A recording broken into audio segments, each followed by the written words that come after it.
My name is Tanner Bone, and I'm a junior at the University of Arkansas studying international business. Today I'm here at the Crystal Bridges Museum of American Art to talk to you about the painting Washington at Princeton by Charles Willson Peale. In Bentonville, Arkansas, world-renowned art museum Crystal Bridges offers a diverse collection of painting and sculpture. In the American History section, they have Charles Willson Peale's Washington at Princeton.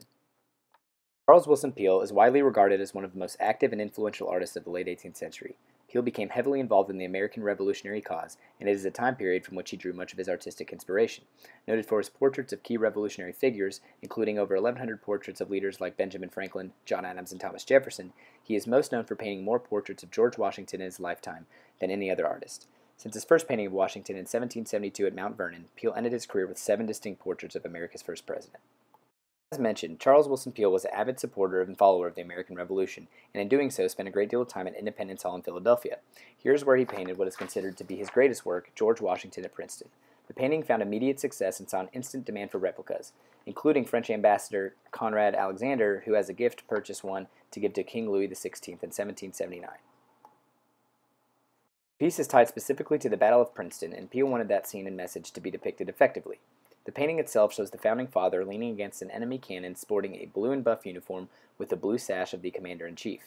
On the ground slightly to the left of Washington is a fallen British flag, juxtaposed in position to a lifted colonial American flag flying in the top right corner, symbolizing the result of the battle.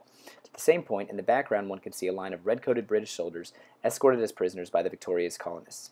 Further in the background is Nassau Hall, the building to which the battle actually came to a close. The historical relevance in terms of American history plays into the nationalistic value that the painting exhibits. The portrait is a simple oil-on-canvas painting. Peale was intentional in his realistic and natural portrayal of General Washington, as he wanted the representation to be focused on accuracy rather than idealization. Peale used lighting to place a further emphasis on the general, using a pinkish blue sky with the horizon line at the mid-level of the canvas. This worked to highlight the darker intensity of the hues of Washington's uniforms while emphasizing the white face and white parts of the uniform. Some believe that this use of dawn as the time of day also portrays the dawn of the American Revolution. When analyzing the face of Washington, there is an underlying look of self-awareness and confidence, a look of success that has gone hand in hand with the legacy of the American hero.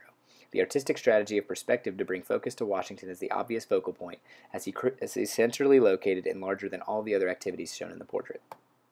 One methodology outside of formalism that accurately evaluates George Washington at Princeton is the biography methodology. Per the time period, most portraits fit into this methodology, especially in the United States, because it was used to tell the story of events that not only shaped a nation, but the history of that nation. Many artists saw it as their duty to realistically depict these events so that their work could serve as a reference point for future generations. Peale is no different.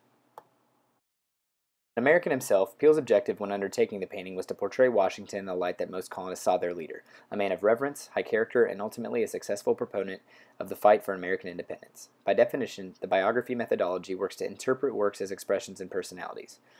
Peale's goal with the portrait was, as previously mentioned, to honestly and accurately show Washington. The relaxed, non-idealized body, coupled with the character attributes implied on Washington's face, accomplished this portrayal as Peale intended, for both Washington and as an American. In my opinion, this painting falls into the same category as many of its time, that being of the neoclassical genre. In fact, the neoclassical style became the style most associated with revolutionary movements of the time period. As the American Revolution developed, so too did the neoclassical movement in the colonies. Neoclassicism was a very political genre and placed emphasis on patriotism, valiance, and other morally sound virtues or ideals, such as shown in the John Trumbull's depiction of the Battle of Bunker Hill. Taking some characteristics of their Roman and Greek predecessors, artists of this era sought to bring honor and distinction to their subjects, such as Peale has done with Washington. This is why this painting is a prototypical example of neoclassical painting in America. It is apparent to me that Roman and Greek influence are exhibited in Peale's piece. The art of these cultures often focus on leaders and legends of their time, almost as idols or gods. Washington is a comparable figure in his own time and country, serving as the founding father, first president, and the successful liberator of the colonies. A primary difference is the focus of Washington to make him realistic and natural, conflicting with the typical Greek or Roman ideal person. His body is clothed in normal, rather than perfectly sculpted in the nude. Neoclassical art was no doubt influenced by these cultures, and though this painting does not fit it to a T, such similarities certainly do exist. I've always had a fascination with American history, especially U.S. presidents, so when I saw this painting at Crystal Bridges, it was a no-brainer. Many Americans only associate Washington with being the first president, and his military service is overlooked. But in fact, most of his most famous images and moments came as a military leader. Not only did I get to learn about the artistic viewpoint of this painting, but I also learned a lot of American history as well, which was a bonus.